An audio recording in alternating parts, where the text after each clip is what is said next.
जी अस्सलाम वालेकुम। मैं हूं नूरुल आरफीन सिद्दीकी और आप देख रहे हैं आरफीन नामा। नाम नहाद रियासत मदीना में एक और डकैती सरकारी जिसे कहना चाहिए पड़ी है। इस डकैती में इस सरकारी सरपरस्ती में होने वाली या हुक्मरानों की जानिब से की जाने वाली इस दिन दहाड़े डकैती में ज़्यादा नहीं 40 अरब रुपए का टीका लगा है पाकिस्तानी अवाम को। और बस वो बताया करते थे कंटेनर पे खड़े होकर के जनरल शुजा पाशा के सियासी औलाद, भला कौन इमरान खान के सिवा, वो कंटेनर पे खड़े होकर बताते थे कि जब इस तरह की चीज़ें होती हैं तो हुक्मरान चोर होता है। और इस वक्त का कितना हसीन इत्तेफाक है कि उस वक्त के हुक्मरान, उस वक्त के चोर हुक्मरानों से, उसके चुंगल से निकल करके हम एक डकैत, एक डाकू के हाथ में उसके चुंगल में आगे फंसे हैं। शूमिय किस्मत आगे कुआं पीछे खाई। कोरोना रिलीफ पैकेज के नाम पर जो इमदाद या जो भीख हमें मिली थी उसमें 40 अरब रुपए मुस्तहिकीन में बढ़ चुके हैं। खैर से ये ऐसी इत्तला तो नहीं जिस पर कोई आदमी शशदर रह जाए, अपनी उंगलियां चबा डाले। अब बताने में कोई मुज़ायका नहीं है। कराची में पाकिस्तान तहरीक इंसाफ के एक बड़े रहनुमा के घर पर किसी से होने वाली एक बड़ी मुलाकात में एक बड़ी नोटेबल हस्ती ने अपने मुंह से, इतने फासले पर जितने फासले पर ये कैमरा रखा है, अपने मुंह से ये रकम मुझे बताई थी कि आरफीन भाई, और मैं उनकी तरफ ऐसे देख रहा था कि जैसे उनका दिमाग चल गया है। तो गोया तस्दीक हो गई। तस्दीक तो उसी दिन हो गई थी कि जिस दिन ऑडिटर जनरल ऑफ पाकिस्तान ने ये रिपोर्ट शाया की और हुकूमत पाकिस्तान ने ऑडिटर जनरल ऑफ पाकिस्तान को ये रिपोर्ट पब्लिश करने से रोक दिया, मुश्तहर करने से रोक दिया। अक्लमंद को इशारा काफ़ी होता है, अक्लमंद को इशारा काफ़ी होता है। तो क्या अब भी लोगों को यकीन नहीं आ गया कि हम चोरों के चुंगल से निकल के डाकुओं के नरगे में फंस चुके हैं? वालिय नाम नेहाद मदीना की इस एक डकैती पर, या वालिय नाम नेहाद मदीना को चलाने वाले, उनको लाने वाले, उनको बचाने वाले, उनकी इस एक कारगुजारी इन्वर्टेड कॉमाज मर मुंसिफों को और इदारों को, बड़े बड़े तवंगरों को, बड़े बड़े टार्जनों को, बड़े बड़े टर्मिनेटर्स को, बड़े बड़े डेस्पराडोज को चुप सी लगी है, चुप सी लगी हुई है।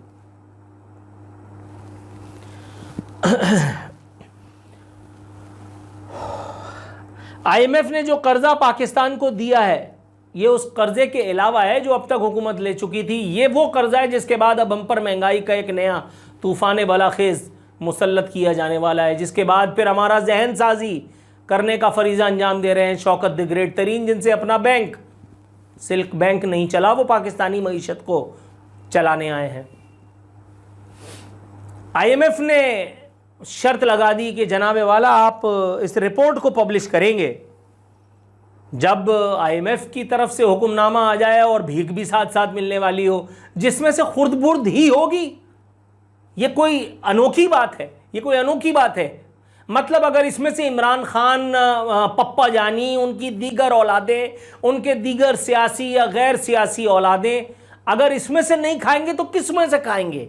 आप खुद सोचें। मुल्क चलाना है, मदीना का नाम दिया है, इतना तामझाम है, इतना सारा प्रोपेगंडा दिन रात 24 घंटे हो रहा है, इतनी सारी मशीनरी लग रही है, इतनी एफर्ट लग रही है, इसमें से नहीं खाएंगे तो किस में से खाएंगे?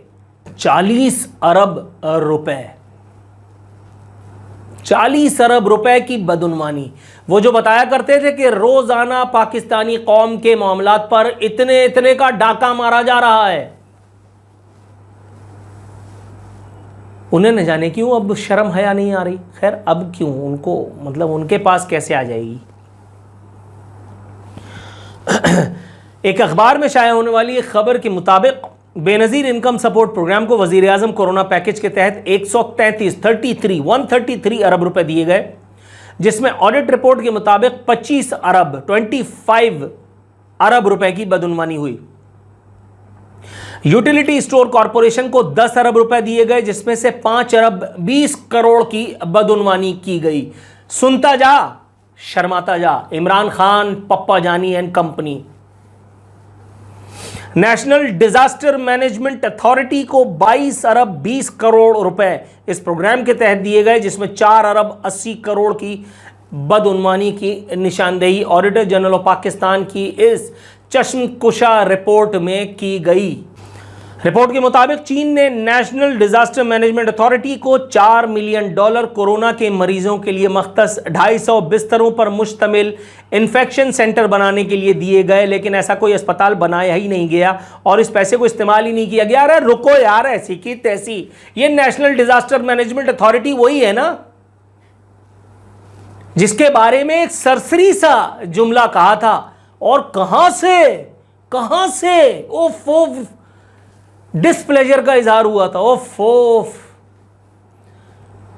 कहा यह गया था कि हर दौर में चोरी चमारी हरामजदगी खाने पीने के लिए एक ना एक इदारा जरूरी होता है, और इस दौर में नेशनल डिजास्टर मैनेजमेंट अथॉरिटी वो इदारा है। इस इदारे का सरबराह भला कौन होता है?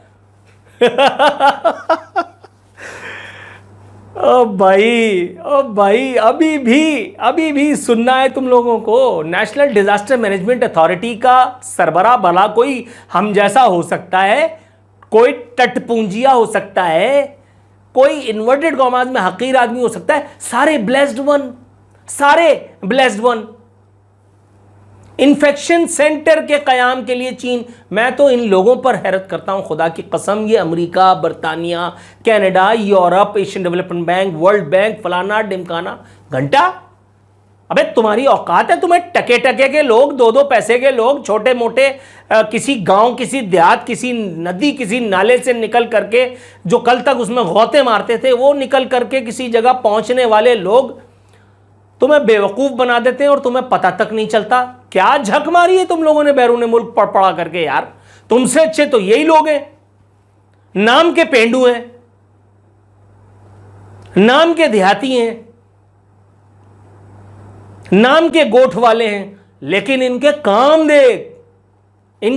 देख बाबू, ये तुम लोगों को चूना लगा रहे हैं।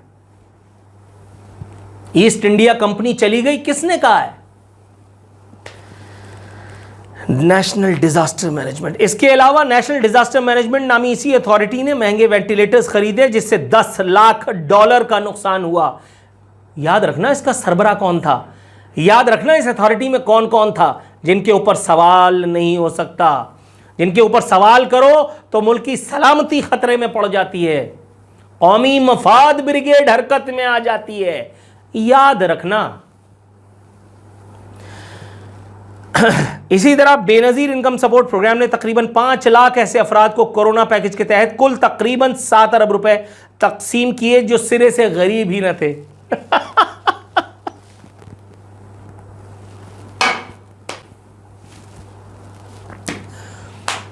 I love it man. ऐसे अफराद को भी इस स्कीम से पैसा दिया गया जो रिटायर्ड मुलाजमीन थे और पेंशन लेते थे। ऑडिटर जनरल ऑफ पाकिस्तान की इस रिपोर्ट के मुताबिक इस पैकेज के तहत ऐसे अफराद को भी पैसा दिया गया जो पहले ही बेनजीर इनकम सपोर्ट प्रोग्राम के साथ साथ ज़कात फंड से भी मुस्तफीद हो रहे थे। तकरीबन मजीद 7 अरब रुपए उन अफराद को भी दिए गए जिनको नादरा ज़रूरतमंदों की लिस्ट से निकाल चुका था। क्या और कहूं मैं, किधर है वो सादिक और अमीन, नाम नेहाद सादिक और अमीन, वो साकिब निसार ने जिसको सादिक और अमीन कहा था, जो ना सादिक है ना अमीन। हाँ अलबत्ता उससे मिलते जुलते कुछ अल्फाज हैं जो मेरे दिल में आ रहा है कि मैं कह दूं, लेकिन बावजूद नहीं कह पा रहा। लेकिन क्या आप इतने भोले नन्हे, आपको नहीं समझ में आ रहा मैं क्या कहना चाह रहा हूं? तारीख है इक़्तिदार की गुत्थियों में उलझ करके, चाहे वो इमरान खान हो, चाहे वो नवाज शरीफ हो, चाहे आसिफ जरदारी हो, डामर से सब अपना मुंह वैसे ही काला करते हैं जैसे ये नियाजी कर रहा है। याद रखना, इसके बाद भी जो आएगा वो भी ऐसी ही तारीख रकम करेगा और तुम देखोगे।